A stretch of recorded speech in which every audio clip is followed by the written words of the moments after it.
because they can't make it on a Thursday night. Can I mute my video or? I'm going to screen share, and so you won't even really be on it. Don't worry about it. And you can mute your video if you want, although it's helpful for me to be able to see your face. That's fine. I just wasn't sure if it was going to be recorded and I had kids running every which way. You. You know that viral video from a few months ago where the guy was trying to give a big presentation and his kid comes in and then his wife tries to drag the kid out by the ankle? He makes an attempt. Yeah. I love that video though. It's just life in a nutshell. It's so great. Yeah. Okay, so I'm actually sharing the wrong piece here. You get to see my email. That's all right. Well, no, here, and I'll stop my video too, and we'll all kind of do our thing. Or are we going to be talking as well as it goes? So normally I just kind of walk through a couple of things, and then we can talk about what's interesting to you. Okay. So now I've got this on my gigantic screen. So I was going to say, I don't know if you want to just share Chrome. That's usually, or it's up to you. It's totally fine. So the practicum is not a course, and that's the piece that really throws people at first, because they expect there to be a facilitator like there is in most of the @ONE pieces, and assignments that they have to turn in and things like that. And in this particular case, it's not a course, and so it's actually an application. I was one of the first, well, I wasn't one of the first, I was the first group who went through the practicum when it began in 2011. And at that time, there was no course shell or anything else. We simply got the @ONE standards and were asked to create a portfolio. And the small cohort that went through, we were asked to give some input, and we said, it would have been really, really nice to get to know one another, because we worked independently with no one to talk to about what we were doing. And so it was kind of a distancing feel. And so the very next practicum, we started using a Moodle course shell so that at least people could have a discussion forum where they could talk with one another, but there was no content in it. But what we found was that a lot of people had revisions after their presentation because they had just kind of missed some things in the standards. And so one person might have one type of revision and another person might have another type of revision. And we thought, wow, if only people had kind of talked it through beforehand, then they each would have given each other advice and not had nearly as many revisions. So over the course of offering the practicum a total of almost 20 times, what we have done is slowly but surely build this resource for you. So each week there is an introductory piece to it, and then a discussion forum for you to discuss with one another what should be included in your portfolio. And there are some important dates that you need to know. They're all listed on the homepage. If you haven't designed a course in Canvas or taken a course in Canvas, then we strongly urge you to go through the Canvas tutorials so that you can get better adjusted to it. At this point, 108 of our 114 colleges have signed on to teach in Canvas, so it's time for everyone to learn it anyway. So I just want to point each of these important dates, today's orientation, but then we have a self-assessment for you to do. And really what this self-assessment is a way to get you to start thinking about the artifacts that you're going to be using in your portfolio to demonstrate your understanding of the @ONE standards. And so we're not expecting that it's complete, but rather that it's a benchmark for you so that you kind of know what you already have, what you have from taking other courses, and then what you would like to create or archive going forward. In week 3, we ask that you share your ePortfolio. This has got multiple reasons. First, we found from prior practicums that some people started accumulating their artifacts but hadn't chosen their ePortfolio platform. And all of a sudden, week 5 and week 6 came up and they needed to actually show their portfolio to their mentor, and they hadn't yet chosen their portfolio platform. And so that was a problem. And so we make you choose your portfolio platform and start working in it right away so that you're not having a crunch time. So we're just kind of forcing you to be good time management people. In week 4, we ask that you sign up for CCC Confer training, because in week 6, you're going to be meeting with a mentor and showing them your portfolio in progress. It's not supposed to be done at that point. Sometimes it's very skeletal, but that review meeting has several reasons for being scheduled in week 5. 1 is to make sure you don't have any questions. 2, to introduce you to your mentor.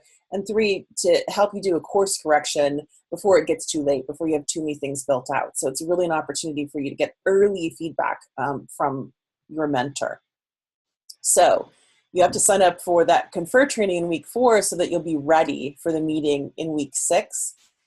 We used to exclusively use CCC Confer, and we really dislike it for this particular, it's a great communication tool, but for this particular use, it's not so great, because you're showing us a website and it takes quite a while for the website to load during your presentation.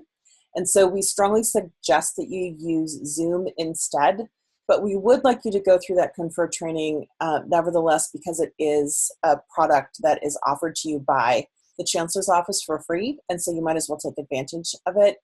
And we don't yet have the Zoom training in place. The client services hasn't created that yet. But if you'd like to know more about Zoom, or if you haven't used Zoom, then we encourage you to reach out to someone at One so that you can learn more about using Zoom. And we do encourage you to use Zoom for these particular presentations.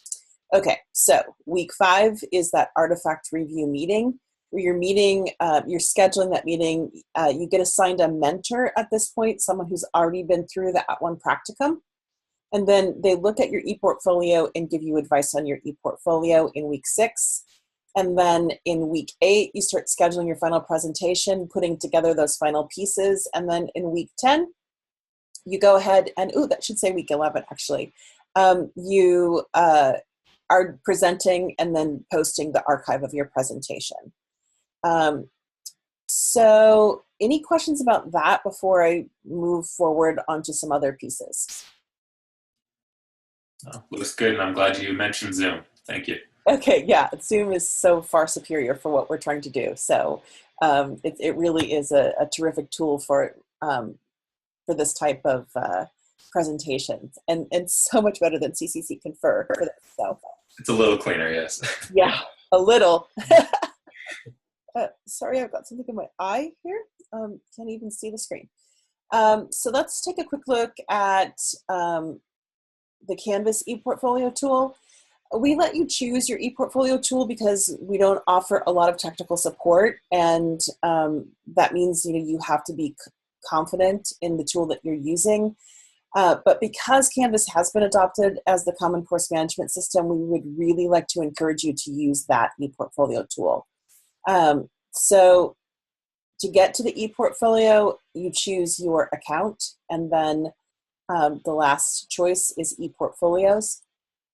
You can see I have several test ePortfolios, but then I also have my @ONE ePortfolio here. I've actually, when I went through, I used Google Sites, and so I've been slowly but surely moving my information over to a Canvas ePortfolio. And essentially what the Canvas ePortfolio allows you to do is to create sections over here on this side. And then for each one of these sections, you can create individual pages. So if I were to go to the student support section, for instance, what you'd see is a series of pages over here, the introductory page, and then 4 other pages that are addressing the individual bulleted points of the standards. So the reason why this is important to kind of understand how the ePortfolio works is that often people try to create one page, which is their ePortfolio, or one section, which is their ePortfolio, and then add pages for the different standards. And so essentially what they get is a book with 1 chapter and 500 pages in it. So it's much better to have a book with like 10 chapters in it, and each one of those chapters to have fewer pages rather than to have 1 chapter with a whole bunch of pages. So we want you to understand the difference between a section and pages, and the fact that you build sections over here and you build pages over here. There's a really nice tutorial for using the ePortfolio platform available from the Canvas guides. And you can get to the Canvas guides just by clicking on help and going to search the Canvas guides, and then go to the video guide and look for the student's perspective on ePortfolios right here. And we don't link you to that. And the reason why we don't link you to that is because we want you to get to know the Canvas guides and to learn how to use them. And one way to do that is to force you to do that. So that's the trick on that one.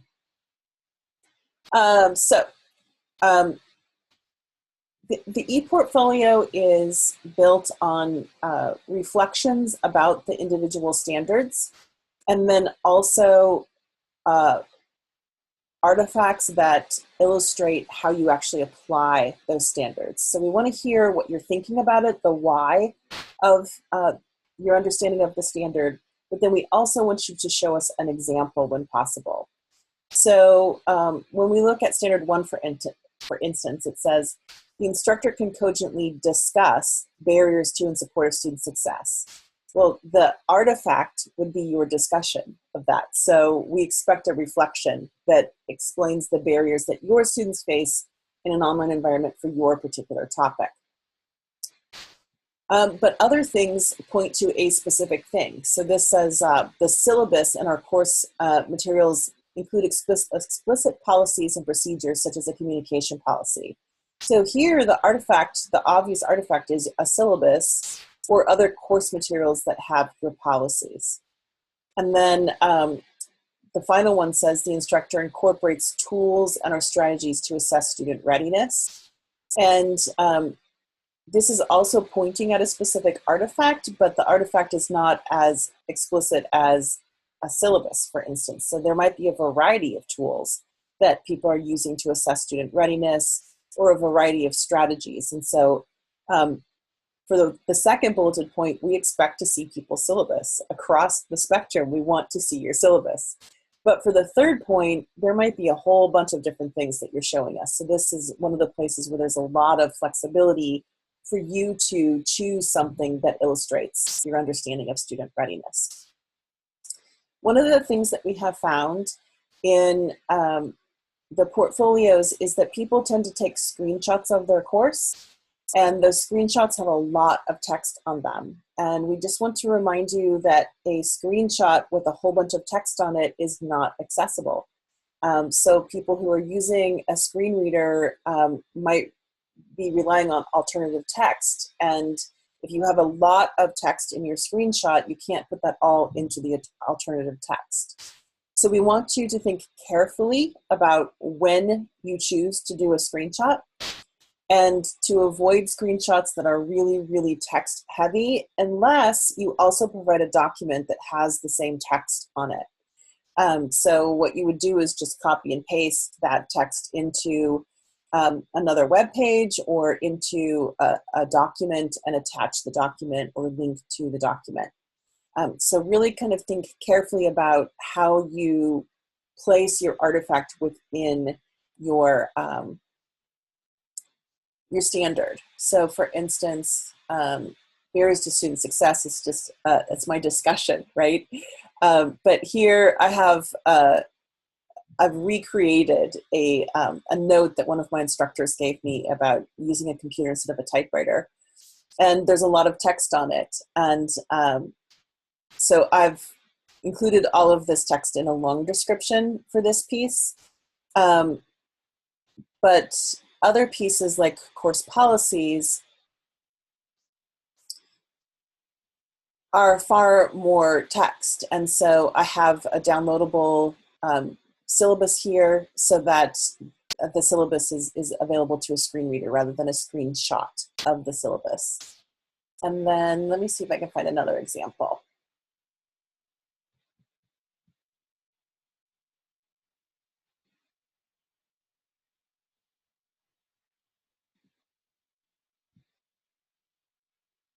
So rather than taking a screenshot of an announcement or an email that explains my welcome letter, what I've done is actually created a text box and included the actual text in the web page here rather than a screenshot. So because this is very, very text heavy, you don't want an image because then your alt text will be overly long.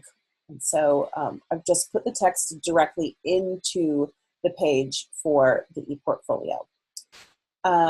So I have been using the Canvas ePortfolio for about 4 or 5 years now with my classes, with my writing students, and my communication students. So if you have questions about the ePortfolio or come up against technical issues with your ePortfolio, don't hesitate to reach out.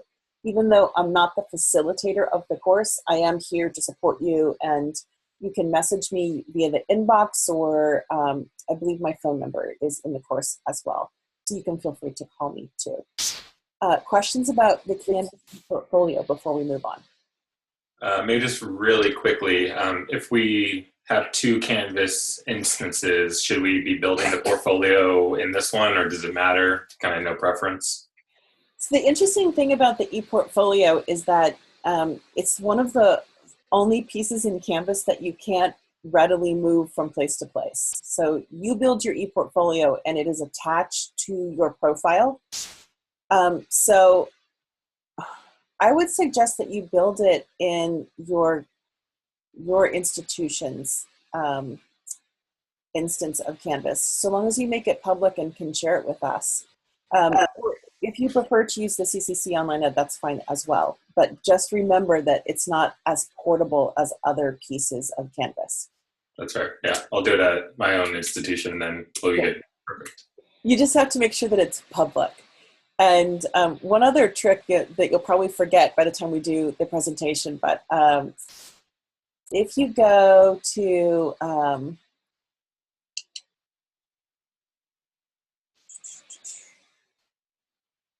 so if you go to your portfolio kind of home, then this is the URL for sharing it. And if it's public, it's this URL. If it's not public, there's going to be a URL in here that you have to share with us, right? But when you're presenting, if you can use a browser that doesn't know you and you're not logged into Canvas, then you can view it. So I was in editing mode when I was showing you that portfolio, and it looks far different. Here, let me just grab up Firefox, for instance, which is on my other screen. Some people should not be allowed to have two screens up at once. It's nice to have 2 monitors, though. So you can see it looks far different when it's not in editing mode. So when you're presenting, you want to be anonymous. You don't want to be logged in as yourself, because you're always in editing mode when you're in your own portfolio. And so you want to use that public URL so that you're viewing it as a stranger would view it, okay, rather than in edit mode. It looks so much cleaner. Thank you. Mm-hmm. Okay, so the next thing that I'd like to walk you through is the Practicum modules. And so these will open week by week. Some people have asked for us to just go ahead and open them all. And what we remind them is that the entire purpose of the Practicum course is to keep you working on a specific pace. And so if you're the type of person who works ahead, you probably don't need these reminders to do a specific thing. You're motivated to get the Practicum done. The people who need the weekly release are people who are struggling to fit the Practicum in with a busy work schedule or a busy family life or whatever. So we do release week by week. If you want to work ahead, you can work on whatever you want. No one is going to look at your ePortfolio and say, we already did standard 4, why are you still working on that? So we release it week by week. It just focuses you on a specific standard to help you kind of chunk the tasks. And there is a little bit of introductory material to get you thinking about the standard. There's usually some tips or tricks for whatever that week's content is. There's a discussion forum for you to engage in with the rest of the students or participants in the class. And sometimes there's an assignment, like this self-assessment. You're not going to be marked late if you don't turn in the self-assessment, but if you don't turn in your self-assessment, by the time I'm ready to assign you a mentor, I can't assign you a mentor. So this is what your mentor gets to begin the process. So these dates are kind of soft dates, but we ask that you please try to get the work in. It helps us help you. So that's really all I have to say about the weekly modules. They're very, very slim. It's just that introductory piece that tells you what we think your focus should be each week. Some things to keep you on pace for completing the e-portfolio in a timely manner, and a discussion forum for you to share with your peers. I try to monitor this on a fairly regular basis, especially the Q&A forum. But I also do a lot of travel with @ONE, so sometimes it happens that that you're better at answering each other's questions than I am. So if there's ever a time when there's a Q&A in the discussion forum that that really does need for me to address it, and I've missed it for more than a couple of days, feel free to contact me via my phone or through the Canvas inbox. I'm happy to jump in wherever you need help. And then I just want to demonstrate one more time that there are what are classified as assignments, but really these are to help you keep on track for what needs to happen with your mentor and with getting ready for your presentation. So those are the self-assessment, which then goes to your mentor, confer training. Hopefully pretty soon we're going to have Zoom training. That'd be fabulous. And if people want to get together and practice Zoom, I think that's great, and I'm happy to coordinate that. A meeting with your mentor, and then scheduling your final review and giving your final review. So that's fairly straightforward what you should expect from the practicum, and the rest of the time I'll just take questions. I think that was great. I don't have any questions. I'm just looking forward to the class and getting to chat with everyone Yay. about their courses. So yeah, thank you very much. Okay, so please feel free to reach out if you do have any questions, and I look forward in late September to seeing your portfolios, and especially if you decide to do the sign language. I think that's going to be really terrific. I might just have to, dust out my skills a little bit here. Yeah. Perfect. Thank you. Have a great evening. All right. Thank